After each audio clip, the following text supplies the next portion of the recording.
जी कहिए। अब्दुल्ला साहब, अस्सलाम वालेकुम। मैं नदीम बोल रहा हूँ। उम्मीद है डिस्टर्ब नहीं किया। अरे नहीं नदीम साहब, बोलिए। सर, अभी आपकी बहू यहाँ आई थी। नाइला, अपनी वालदा के लिए? दुआ साहिबा, अजलान साहब की बीवी। खैरियत तो है? क्या हो गया? उन्होंने हमसे एक रिपोर्ट लिखने की दरख्वास्त की है। कैसी रिपोर्ट? सर, उनकी कोई वेकेशंस कैंसिल हुई हैं, इसलिए टूर कंपनी रकम वापस करने के लिए मेडिकल रिपोर्ट मांग रही है।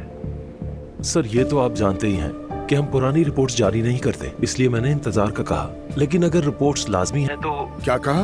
हरगिज नहीं। क्या हम जाली रिपोर्ट जारी करेंगे? किस किस्म की बातें कर रहे हो? आपके घर का मामला था, इसलिए मशवरा करना चाहा। बिल्कुल नहीं। ठीक है सर, तो फिर मैं ऐसा करता हूँ कि कॉल करके उन्हें मना कर देता हूँ। बिल्कुल नहीं, जवाब मैं खुद दूंगा। बिल्कुल जहमत ना करें नदीम साहब। आपका शुक्रिया, आपके कॉल करने का भी शुक्रिया।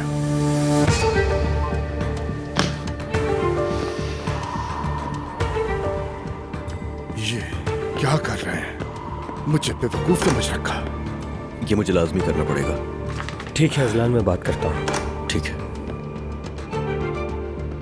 बाबा, यूसुफ, तुम जरा बाहर जाओ। ठीक है सर। बाबा सब ठीक तो है? बेटा, तुम्हारी बीवी करना क्या चाहती है? क्या तुम दोनों मिलकर मुझे पागल करना चाहते हो? अरे लेकिन बाबा, घर में कुछ हुआ है क्या? उसने फिर कुछ किया? फिर से? मेरी बात सुनो। तुम्हारी बीवी हमेशा कुछ ना कुछ गड़बड़ करती है, क्योंकि ये उसकी आदत है और वो अपनी आदत के हाथों मजबूर है। वो कुछ गलत करे तो पर्दे डालते उस पे तुम। वो आज हमारे हॉस्पिटल जाकर जाली रिपोर्ट बनाने का कह रही थी डॉक्टर को। क्या? कौन सी रिपोर्ट बाबा? शायद कोई छुट्टी कैंसिल करवानी थी उसे। मैं पूरी बात समझ नहीं सका। अरे हाँ, जापान की ट्रिप के पैसे वापस लेने होंगे उसको। बाबा, आप गलत मत समझे, खुदा के लिए। ये पहली बार नहीं, बार बार ऐसा होता है। मैं समझता हूँ बाबा, मगर वो मेरी मदद करना चाहती है। बेटा, ऐसे मदद नहीं होती। हमने आज तक कौन सा गलत काम किया? हम जिंदगी भर गलत कामों से भागते रहे और वो हमसे गलत काम करवाना चाहती है। अपनी बीवी से कहो आइंदा वो किसी मामले में मुदाखलत ना करे। सुना तुमने? सुन लिया अजलान? सुन लिया बाबा।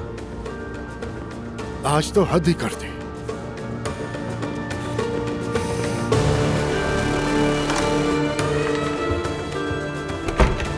यार दुआ तो मुझे पागल कर ही छोड़ोगी।